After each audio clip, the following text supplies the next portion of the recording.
Robert Shwartzman. I've been here a long time. I can't recall anything like this. I'm guessing, since you've never been here before either, you've never experienced anything like this. Tell me what it's like to be a son of Israel, but here, I just saw you become adopted as a son of Indiana. 'Cause I've never heard folks say, "You're ours." Tell me about that. I mean, honestly, I still can't believe what happened, and it's just unbelievable emotions and experience. And coming here, I knew that, in my dreams, I was imagining like sort of a similar moment, that how would it feel to be taking pole position in Indy 500. But obviously, there you come to reality, and you're like, yeah, come on. The team is rookie. I'm a rookie. I've never raced in the oval. I've never done it. Like, how can you it's unbelievable. It's impossible. But still, this dream was somewhere like deep inside me. I was like, maybe if everything, all the stars align, everything's gonna go well, it can happen. And I think overall, coming to the weekend here, we had a perfect approach in the team where we were like, guys, just take it steady, step by step. I knew, and we knew that Indy 500 here, it's not forgiving. Like one slight mistake and that's it. Like your weekend is over. So I was like, let's not do any mistakes. Let's just keep it smooth and nice and do it step by step. And wherever we're gonna arrive. It, we just need to do a good job. And yeah, obviously coming to pole position here, it was just like, damn. And honestly, the car was just flawless. It made me stick to all 4 laps flat out. And I was just like, before when we were doing some running, I was just, at some point, it started to fall off. And I was like, when is it going to be falling? When is it? And it was not falling. And I was like, okay, it seems like we had a fast run. And then I look at the board and I see I'm P1. And I was like, damn. Obviously, I had still Pato and Felix behind me. So I was like, okay, those guys are fast. They have experience. So at least I have a front row. And then when I saw them not improving my speed, and I was like, maybe we have a chance. And then we actually did it, and we took the pole position. So honestly, unbelievable.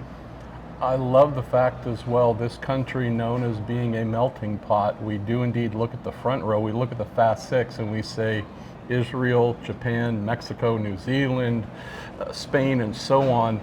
This is an amazing track in terms of creating wide open opportunities. We call this a land of opportunity. You had the opportunity and absolutely accepted it.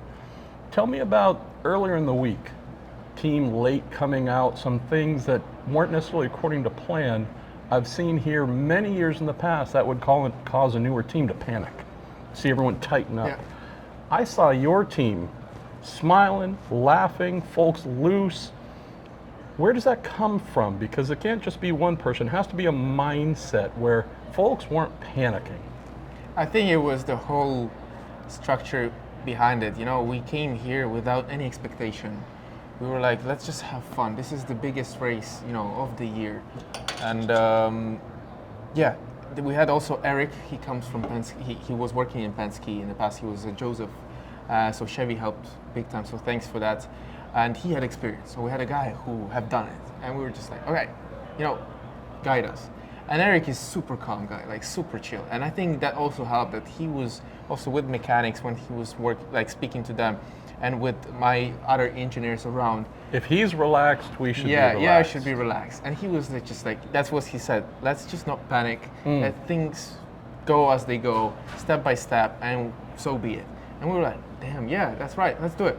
And that's where from the practices onwards, coming to Fast Friday, it was just, step by step, me and him working. I'm just giving him all the info I can give him, and he's just analyzing things. And we were working really well together. We are working really well together.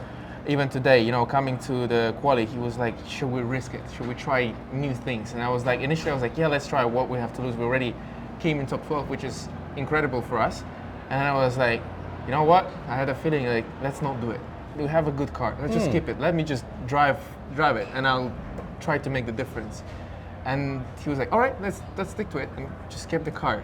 Like, we didn't touch the car at all. Wow. And yeah, we've managed to get in top 6, and we managed to get pole. So beyond your personal achievement of winning pole here in your first try, your first ever oval race, and I wrote in my qualifying report, the other IndyCar teams who've been doing this for a long time, they should be embarrassed. They've been working at this. I'm not asking you to respond, but I'm saying teams that have been here for decades, longer than I've been alive, just saw what it is like when you have that magic combination of driver talent, belief within the team, a great engineer. This story, you couldn't write it, right? You believe in yourself, of course, but I don't know if you woke up this morning saying, oh yeah, pole position for sure. No, I think here in Indy, you can't be sure of anything. Yeah, I think it's overall, it's not just for the other teams. I think it should be a good example for generally people in any industry they're working in, and generally in life, that you have to always believe. And even sometimes people would call me a dreamer. Yes, I like to dream, but I also do things to make this dream come true. And today, obviously not just on my own, but with the team, we've made one of these dreams come true. And again, it's just very important at the end of the day, just relationship with people. I think that's the hardest thing in the world, to have perfect relationship between human beings. And that's what we need to chase. That's what we need to try to figure out anywhere, in any industry. It can be politics, it can be sports, it can be whatever it is, businesses. Just to find the right way and approach to work with people. Find the right words, right, strategy, and the right beliefs, and things will work. That's how. This is a good example. Nobody ever would probably say that I would take pole position. Not even me. I would say you're mad. Like how what need to happen for me to do it? But it did. And again, it's just a proof for me, and I hope for other people who's looking at it, is as you just gotta believe, and you just gotta try to chase the right things, which is just the right approach and work with human beings. Because as a team, you can do anything. You and I spoke for the first time a couple of years ago. You were driving away from Sebring after doing your first IndyCar test with Ganassi. You had some really nice things to say about the team. What stood out to me most, Robert, was speaking with the Ganassi team after, who said, we want that kid. Oh, we want that kid. You were still wanting to pursue some possibilities, maybe Formula One, whichever, so you stayed on that path, but you're finally here, and the reigning champion saw in you something that they said, we gotta have this kid in this team. Now that you're here, now that you're 5.5 races into your IndyCar career, is this at all starting to feel normal for you, like a new home? Or is this still feeling like a bit of a strange atmosphere? No, honestly, it doesn't feel strange for me. I feel pretty good. I've obviously had all of the experience possible in the racing world. I've raced endurance, I've raced Formula One, all the juniors category leading to Formula One. I've driven in Formula E. I've done Le Mans, and I knew that this one especially is. Jesus, be, pick a championship, Shwartzman. Come on. Yeah, I knew that this one is going to be a massive one. But already coming here, it felt like things are simple here, not really complicated, and it seemed that here there is just way less politics, just way more racing, way more actual, just enjoyment of. As for the fans and as for the people, just let drivers make the difference, team makes the difference, but no other games behind. It's like where we want this guy to win or that guy. No, it's just like whoever did the best job, whoever is the strongest, that's who's going to win. And I like this approach a lot. And also from the fans, there was no, let's say bad vibe around me that I felt a couple of years ago, especially with all the situation in the world. People just come here and they don't care where you come from. It's just if you're good, they're gonna be supportive about it, and that's it. You know this, so I'm telling you something that's already a fact. Fox's Will Buxton might be your #1 supporter. I don't even know if there's a #2. All I get from him are texts talking about, I told you, and I'm like, I know he's telling, that was never a question, but he's been telling me, watch out for this guy. When he gets into IndyCar, you guys are going to see something real. So we have. But the other thing he tells me constantly, which warms my heart, is you are a big fan of old school hip hop. That is something where I spend most of my days, with it in my ears. So give us an idea, since we need to learn more about you. We're getting to know you as the race car driver, but whether it's your Spotify list or otherwise. Give us an idea. What do you listen to on a regular basis? I mean, I listen to all kind of music. I like different style. I can go to Metallica, Linkin Park, like, you know, heavy metal, rock, let's call it this way, hip hop. I really like if you come from that industry, you know, like Biggie, Tupac, you know, those guys were just, I mean, I was not even born there. I was know. just looking at the movies. Which and is stuff. why I love this. Yeah, it was just unbelievable, you know, like, Tribe Called Quest? yeah, for sure. Or what's his name? Sorry, I really like him. Man, why is the names doesn't come in my head? You're just going 2,000 miles an hour. It's okay. Yeah. Gangstar. You familiar with Gangstar? Gangstar. No, this one I haven't One of the heard. best ever. So we'll get you tuned up on that. Okay, Dre. So there was Dr. Dre. Well, obviously later on Eminem showed up, but before that there was also. How about old school? You can pull up your phone if you want. I don't have my phone with me. That's the problem. Run DMC. Like, we getting older? Like, or is there like more of a '90s thing that you appreciate? I appreciate different ages. You know, like DMX, for example. I have this guy that I really loved his freestyle, but I can't get his name. Can you name me quite famous hip hop from '90s? Like even Eminem give credit to the guy. Eminem. I mean, Rakim's one of the greatest Rakim, of all. that's the okay. one. That's the one. Rakim. KRS-One, Rakim, the two greatest MCs ever. Yeah. That's the one I was Rakim. You're down with Rakim? Yeah. It's phenomenal. Yeah. Public Enemy. Why? Public Enemy? The band Public Enemy. No, this one I don't know. Okay, we're gonna get you. We're gonna get you. Yeah. When you get to Detroit, one of the two MCs Yeah. from the group Flavor Flav, he's always there.